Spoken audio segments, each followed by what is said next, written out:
Minimum 3 দিন যখন নাকি ওই ঘর থেকে কক্ষ থেকে পচা দুর্গন্ধ বের হচ্ছিল, প্রতিবেশীরা টের পেয়ে পুলিশকে খবর দেয়, তার স্বজনদেরকে খবর দেয়। পুলিশ দরজা ভেঙে এই মর্মান্তিক দৃশ্য দেখে। কাপড় চোপড় পরা, দূর থেকে দেখা যাচ্ছে বিছানায় বসে টেবিলের উপর মাথা রেখে সে ঘুমিয়ে আছে। হাহারে জীবন।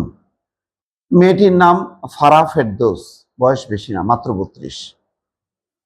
সে 39তম বিসিএস স্বাস্থ্য ক্যাডারের কর্মকর্তা এবং বাংলাদেশ মেডিকেল বিশ্ববিদ্যালয়ের কার্ডিওভাস্কুলার কোর্সের 3য় বর্ষের শিক্ষার্থী ছিলেন।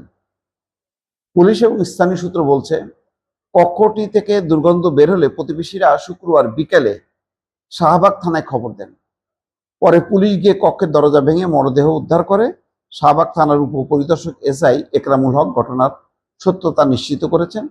নিহত ফারার গ্রামের বাড়ি খুলনার ফুলতলায়। তিনি অবসরপ্রাপ্ত স্কুল শিক্ষক আব্দুর রশিদের 2 মেয়ের মধ্যে বড় মেয়ে। ফারার ছোট বোন নজুলা ফেরদৌসও একজন চিকিৎসক। কি 2 কন্যা! স্কুল শিক্ষক আব্দুর রশিদের 2 মেয়ে কত মেধাবী, 2জনই চিকিৎসক।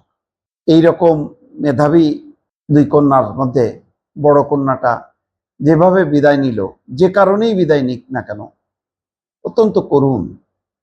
3 দিন আগে ফ্যামিলি তার কোনো খোঁজ পাচ্ছিল না, বিচ্ছিন্ন ছিল।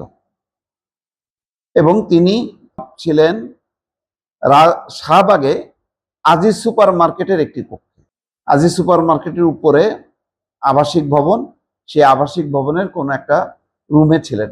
হয়তো ওখানে থেকেই তিনি ওই পাশেই বাংলাদেশ মেডিকেল বিশ্ববিদ্যালয়, সেখানে তিনি চাকরি করতেন। তারপরে 3 দিন যখন নাকি বিচ্ছিন্ন, তখন খোঁজ আসে কোথায়। এর মধ্যে দেহে পচন ধরে এবং দুর্গন্ধ বের হয়। তখন পুলিশ তাকে কি অবস্থায় দেখতে পায় সেটা তো বললাম। দেখেন মানুষের মৃত্যু কত করুণ। এমনি সাধারণত মৃত্যু হলে, স্ট্রোক করলে বা অন্য কোনো অসুস্থতা হলে বা আত্মহত্যা করলে সে ঝুলে থাকে অথবা মেঝেতে পড়ে যায় অথবা বিছানায় শুয়ে থাকে। কিন্তু সে একটা, আমি এআই দিয়ে একটা ছবি দেখছিলাম প্রথম আলোতে, ঠিক যেভাবে পুলিশের কাছ থেকে বর্ণনা পেয়েছে সাংবাদিকরা, তার উপর ভিত্তি করে সে স্কেচটি দিয়েছে। তাতে ওই যেটা বললাম যে বিছানায় বসা, মাথার টেবিলের উপরে হাত রেখে তার উপরে মাথা দিয়ে শুয়ে আছে। করুন। নজুলা ছোট বোন তার মরদেহ শনাক্ত করে। ঘটনাস্থলে সুরতাল প্রতিবেদন তৈরির পর সন্ধ্যা 6টার দিকে মরদেহ ময়নাতদন্তের জন্য ঢাকা মেডিকেল কলেজ হাসপাতালে পাঠানো হয়েছে। গত মঙ্গলবার নজুলার সাথে ফারার সর্বশেষ কথা হয়েছিল। মঙ্গল, বুধ, বৃহস্পতি, শুক্র, 3 দিনের মাথায়। ফারার আগে থেকে কোনো শারীরিক সমস্যা ছিল না বলে তার বোন জানিয়েছে। ময়নাতদন্তের প্রতিবেদন পাওয়া গেলে ফারার মৃত্যুর প্রকৃত কারণ নিশ্চিত হওয়া যাবে। ময়নাতদন্তের জন্য এখন অপেক্ষা। তারপরে বোঝা যাবে যার কোনো শারীরিক কোনো সমস্যা নেই, তাহলে এমন কিছু খেয়েছিল যেটা খেয়ে সে মৃত্যুর কোলে ঢলে পড়ল। কারণ সে চিকিৎসক, সে জানে এমন কোন পদার্থ খাইলে তার মৃত্যু নিশ্চিত হবে। অথবা এমন কিছু ছিল অজ্ঞাত কেউ যে তাকে মেরে ওইভাবে তাকে ফেলে রেখে চলে গেছে।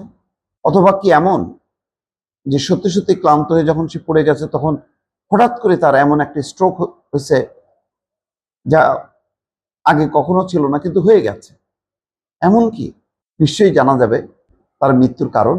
কিন্তু দুঃখজনক হলো ফারা আর ফিরে আসবে না। মাত্র 32 বছর বয়স যার, মেয়েটি আর ফিরে আসবে না।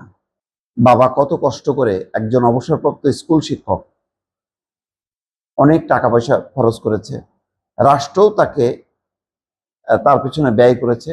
একটা ডাক্তার তৈরি হওয়া চারটিখানি কথা না। একজন ডাক্তার বহু মানুষের চিকিৎসা সে দিতে পারে। এইরকম একজন অত্যন্ত, একে তো নারী, অন্যদিকে চিকিৎসক মানুষের যে জীবন রক্ষা করে, সে নিজেই আজকে জীবন থেকে বিদায় নিয়েছে। যে কারণেই শনাক্ত হোক না কেন, ফারাহ আর ফিরে আসবে না এই পৃথিবীতে, এটাই বাস্তব।